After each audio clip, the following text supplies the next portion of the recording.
Hello, everyone. Welcome to the Newsbrowse News broadcast. According to CBS News, U.S. President Donald Trump held separate phone conversations with Russian President Vladimir Putin and Ukrainian President Volodymyr Zelenskyy on Sunday, coinciding with his 80th birthday. The diplomatic calls occurred as Trump prepared to travel to France for the G7 summit, where the ongoing war in Ukraine is slated to be a primary topic. During the nearly one-hour call with Putin, Trump emphasized the necessity of ending hostilities and expressed readiness to influence Kyiv and European allies toward a settlement. He also noted that a swift resolution could significantly improve U.S.-Russian relations. Putin maintained that Ukrainian attacks on Russian infrastructure would not alter the battlefield outcome and remarked that Zelenskyy should come to Moscow for any face-to-face talks. Meanwhile, Zelenskyy characterized his call with Trump as a wonderful conversation, thanking the U.S. president for his support. Zelenskyy provided updates on Ukraine's strengthening frontline positions and agreed to continue their discussions during a scheduled meeting at the G7 summit. This diplomatic push comes amid continued fighting on the ground, including Ukrainian drone strikes on Russian fuel facilities and the UK detention of a sanctioned Russian tanker. According to a report by the Liberty Times, U.S. President Donald Trump was left absolutely furious after Israel launched a sudden airstrike on the Lebanese capital of Beirut, disrupting the final countdown to a historic peace agreement between the United States and Iran. In a heated phone interview with media outlet Axios, Trump revealed that he personally called Israeli Prime Minister Benjamin Netanyahu and lashed out at him with profanity, accusing Netanyahu of having no judgment at all.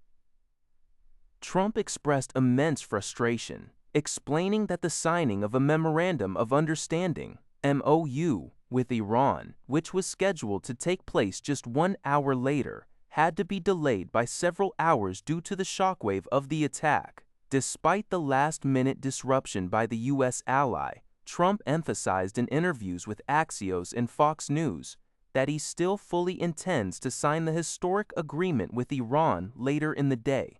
He lamented that without Israel's intervention, the historic signing would have already been completed. According to Al Jazeera, thousands of protesters have gathered in Geneva, Switzerland, ahead of the annual Group of Seven, G7, summit taking place in the nearby French resort town of Evian-les-Bains. Organized by the No G7 coalition, which includes Palestinian rights, feminist, and environmental groups, the demonstration targeted the policies of U.S. President Donald Trump and other world leaders. Protesters expressed deep concerns over global warfare, the climate crisis, and rising economic inequality, arguing that the G7 promotes policies where the rich get richer and the poor get poorer. To prevent potential unrest similar to the destructive protests of 2003, Swiss and French authorities have deployed thousands of police officers, blocked roads, and boarded up storefronts. Observers also noted growing questions surrounding the G7's legitimacy. The bloc's share of global GDP has shrunk from 70% to just 40%, while alternative alliances like the BRICS nations continue to expand their global influence. According to a report by Metro.co.uk, a tragic mid-air collision between two helicopters in Rio de Janeiro, Brazil, has claimed the lives of all 6 people on board. The accident occurred on Sunday at around 8 a.m. local time in the southwest zone of the city. Upon impact, the flaming wreckage of one aircraft crashed into an abandoned churchyard, while the other plunged into a nearby car park. The crash triggered a chain of explosions as the fire spread rapidly through parked electric vehicles. Rio de Janeiro Mayor Eduardo Cavalier confirmed that foreign nationals were among the victims on board one of the flights.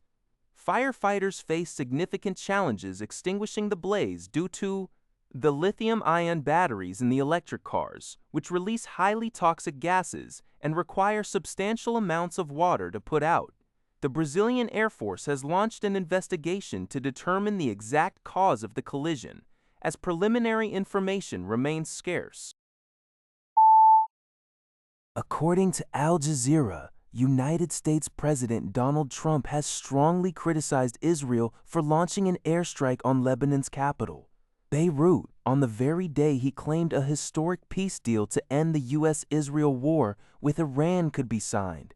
In a post on Truth Social, Trump stated the attack should not have happened, emphasizing that all sides should stand down as they are incredibly close to a regional peace agreement. While Israeli Prime Minister Benjamin Netanyahu justified the strike as a response to Hezbollah rocket fire, Trump dismissed the threat as meaningless and insufficient to disrupt the peace process. However, the strike has cast doubts over the negotiations. Iran's top negotiator, Mohammad Bagher Ghalibaf, questioned the credibility of the United States, suggesting Washington lacks either the will or ability to fulfill its commitments. Meanwhile, former President Barack Obama weighed in, expressing skepticism that Trump could secure a better deal than the 2015 Joint Comprehensive Plan of Action, JCPOA, noting that the U.S. cannot simply bully or bomb its way to long-term solutions. That's all for this video. Thank you for watching. See you in the next video.